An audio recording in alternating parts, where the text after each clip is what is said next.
യേശുക്രിസ്തുവിന്റെ വീണ്ടും വരവും പ്രവചന പഠനമെന്ന 154 ഭാഗത്തേക്ക് ഏവരെയും പ്രാർത്ഥനയോടെ ക്ഷണിച്ചുകൊള്ളുന്നു.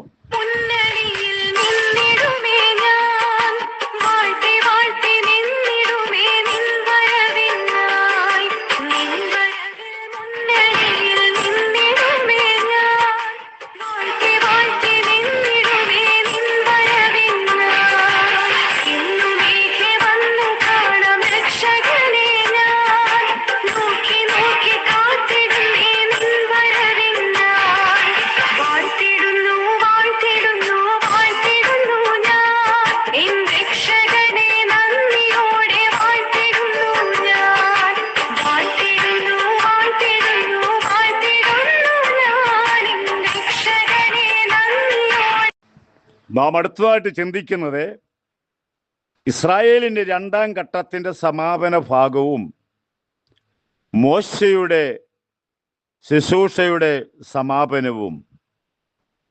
ഇസ്രായേൽ മക്കൾ അവരുടെ മരുഭൂമി യാത്രയിൽ ദൈവം അവരോട് കൂടെ ഉണ്ടായിരുന്നു.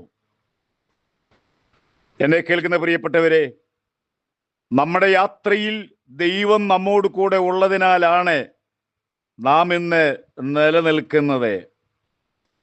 അവരോട് കൂടെ ഉണ്ടായിരുന്നതിനാൽ വാസ്തവത്തിൽ 40 വർഷം ഒരു ചെറിയ സ്വർഗം ആയിരുന്നു. മരുഭൂമിയിൽ അവർക്കൊന്നുമില്ല. അവർക്കാവശ്യം പോലെ ആഹാരമായ മന്ന കൊണ്ട് അവരെ പോഷിപ്പിച്ചു. അവരുടെ ചെരുപ്പ്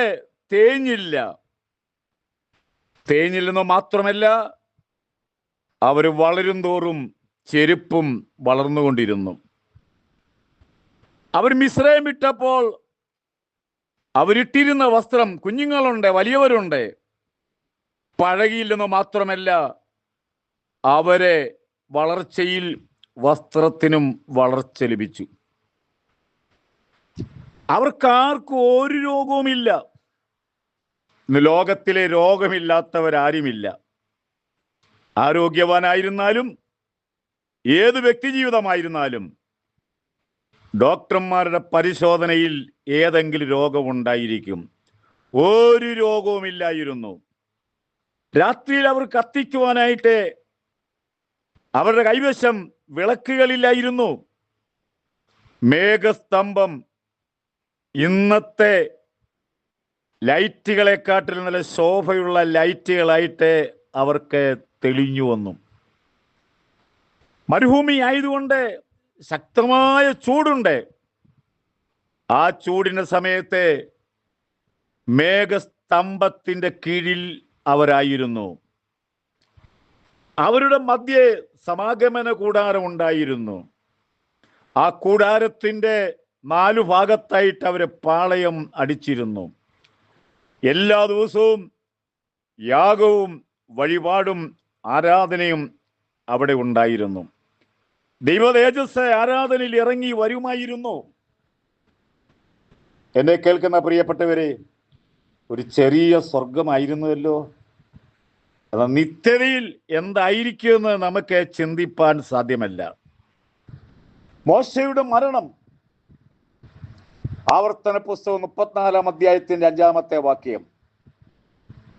മോശ യഹോവയുടെ വചനപ്രകാരം മോവാബ് ദേശത്ത് വെച്ച് മരിച്ചു.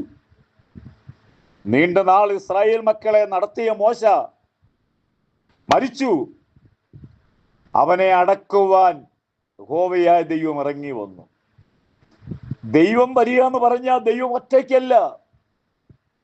വലിയ ദൂത ഗണത്തിന്റെ സാന്നിധ്യത്തിൽ മോശയെ അടക്കിയ ആ കുഴിമാടത്തിന്റെ അടുത്ത് വന്നു. അവിടെ പറയുന്നൊരു വാക്യമുണ്ട്, അവനെ അടക്കി.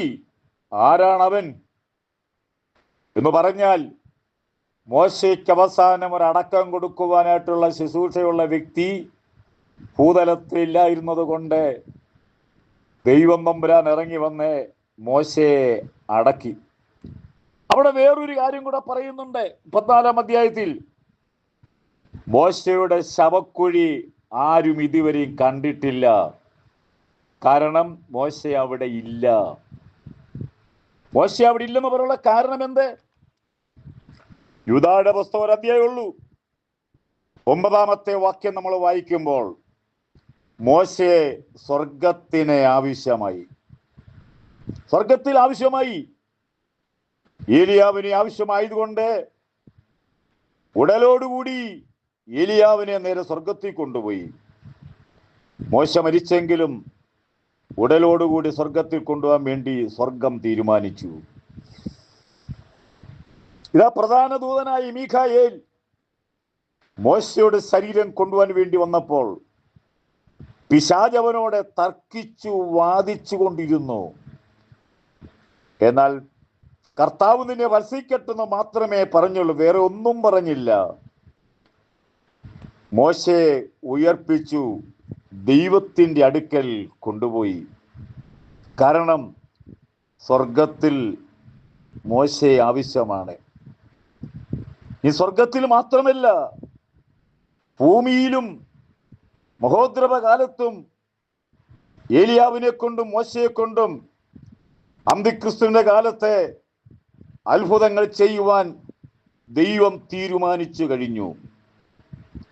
അതുകൊണ്ട് മോശയുടെ ശരീരം ഉയർത്തെഴുന്നേൽപ്പിച്ചു കൊണ്ടുപോയി. പിന്നെ പല സ്ഥലങ്ങളിലും നമുക്ക് മോശയെ കാണാവുന്നതാണ്. ഏലിയാവും മോശയും നമ്മുടെ കർത്താവും മറുരൂപ മലയിൽ വെച്ച്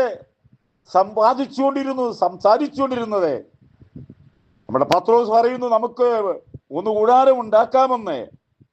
മോശെ സ്വർഗത്തിൽ ആവശ്യമായതുകൊണ്ടാണ് നമ്മുടെ അരുമനാഥന്റെ കഷ്ടാനുഭവത്തിന്റെ തലയാഴ്ചയിൽ മറുരൂപ മലയിൽ മോശയും ഏലിയാവും ഇറങ്ങി വന്ന് സംഭാഷിക്കുന്നത് അവർ കാണുവാനിടയായി തീർന്നു. അതിനുശേഷം മോശയുടെ മരണശേഷം ദൈവം യോശുവ എഴുന്നേൽപ്പിച്ചു. യോശുവയ്ക്ക് കഴിവുകളില്ലെങ്കിലും ദൈവത്തിൻ്റെ മുമ്പിലും മോശയുടെ മുമ്പിലും സത്യസന്ധനും വിശ്വസ്തനുമായിരുന്നതിനാൽ അടുത്ത പിൻഗാമിയായി ദൈവം മോശയ്ക്ക് പകരം യോശുവയെ ദൈവം നിയോഗിച്ചു. അവിടെ നമ്മൾ പ്രത്യേകം കാണണം, ദൈവ നിയോഗമില്ലാതെ നമുക്കൊരു ശുശ്രൂഷ ചെയ്യുവാൻ പാടില്ല. ദൈവ നിയോഗമില്ലാതെ നമുക്കൊരു സ്ഥാനം കിട്ടിയാൽ ആ സ്ഥാനം പരാജയപ്പെടുകയുള്ളൂ. ദൈവ നിയോഗമുണ്ടോ, നമുക്ക് കഴിവുകളോ മറ്റുള്ള അംഗീകാരമില്ലെങ്കിൽ ദൈവ നിയോഗമുണ്ടെങ്കിൽ അത് വലിയ കാര്യമായിരിക്കും. യോശുവയുടെ നേതൃത്വത്തിൽ ഇതാ യോർദാൻ അക്കരെ കടന്നു കനാൻ നാട്ടിലെത്തി. ഇതോടുകൂടി ഇസ്രായേലിൻ്റെ 2ാം ഘട്ടത്തിൻ്റെ സമാപനം കുറിക്കുന്നു. തുടർന്നും ക്ലാസ്സുകൾ ശ്രദ്ധിക്കാൻ വേണ്ടി ഏവരെയും പ്രാർത്ഥനയോടെ ക്ഷണിച്ചുകൊള്ളുന്നു. നമ്മുടെ കർത്താവിൻ്റെ വരവേ അടുത്തിരിക്കുന്നു. നമ്മൾ പോകുവാൻ തയ്യാറാകുക. നമ്മുടെ കർത്താവ് വരാറായി. ഭാരതത്തിൽ ഉണർവിന് വേണ്ടി പ്രാർത്ഥിക്കൂ. ഒരു വലിയ ഉണർവ് ഉണ്ടാകാൻ പോവുകയാണ്. ദൈവം നമ്മളെ അനുഗ്രഹിക്കട്ടെ.